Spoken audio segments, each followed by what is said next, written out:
ఆయన్న చాలా రోజుల తర్వాత వస్తున్నారు. గ్యాప్ తీసుకున్నారా? లేకపోతే గ్యాప్ వచ్చిందా? గ్యాప్ తీసుకోలేదు, నిజంగానే గ్యాప్ వచ్చింది. బేసిక్ ఏమైందంటే నేను కరోనా టైంలో డైరెక్షన్ ట్రయల్స్ చేద్దామని ఒక ప్లాన్లో ఉండే. ఎందుకంటే ఏం లేదు, సింపుల్ థింగ్. అంటే నేను మంచి మంచి సినిమాలు చేస్తున్నా కూడా నా ఎఫర్ట్స్కి దగ్గర రోల్స్ రావట్లేదని ఒక చిన్న ఫీలింగ్ నాకు ఎప్పుడు ఉండేది. సో దాన్ని బ్రేక్ చేయడానికి నేను డైరెక్షన్ సైడ్ వద్దామని అనుకున్నా. ఆ కరోనా టైంలో నేను కథ రాసుకోవడం అట్లా తెలియకుండానే కొంచెం చాలా గ్యాప్ వచ్చింది.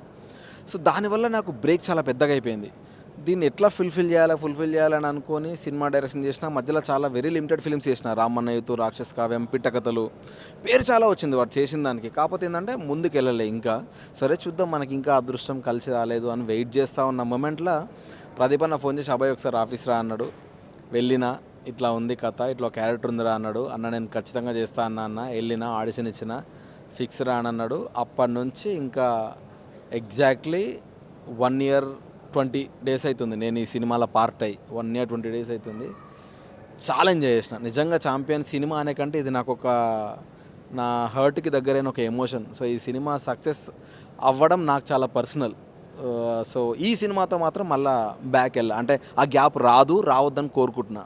అంటే ఇప్పుడు బల్గం వేణు అన్న, ఇంతకుముందు జబర్దస్త్ వేణు, ఇప్పుడు బల్గం వేణుగా మారిండు. అలాగే ఇప్పుడు మనం ఇప్పుడు యాక్టర్ అభయ్ నుంచి డైరెక్టర్ అభయ్గా ఎప్పుడు చూడబోతున్నాం?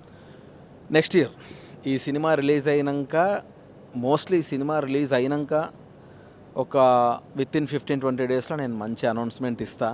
సో అది కూడా ఒక మంచి గుడ్ న్యూస్. సో హోప్ఫుల్లీ 2026లో యాక్టర్గా మీరు నన్ను అప్రిషియేట్ చేసి 26లోకి ఎంటర్ చేస్తే డైరెక్టర్గా మళ్ళీ మీ ప్రశంసలు పొందడానికి నేను రెడీ అవుతున్నా. సో చూద్దాం దేవుడు ఏం రాసి పెట్టిందో. అంటే పెద్ద బ్యానర్ అయిన దిల్ రాజు ప్రొడక్షన్లో చూడొచ్చా? బ్యానర్ మంచి బ్యానర్. బ్యానర్ గురించి నేనేం చెప్పలేను, ఎందుకనంటే వాళ్ళు అనౌన్స్ చేస్తే బాగుంటుంది. డెఫినెట్లీ గుడ్ బ్యానరు, నాకు పుష్ ఇచ్చే బ్యానరు. డెఫినెట్గా నేను చేయాల్సిందల్లా నా 100% జెన్యూన్ ఎఫర్ట్స్ పెట్టి సినిమా చేయడమే. I will do my best.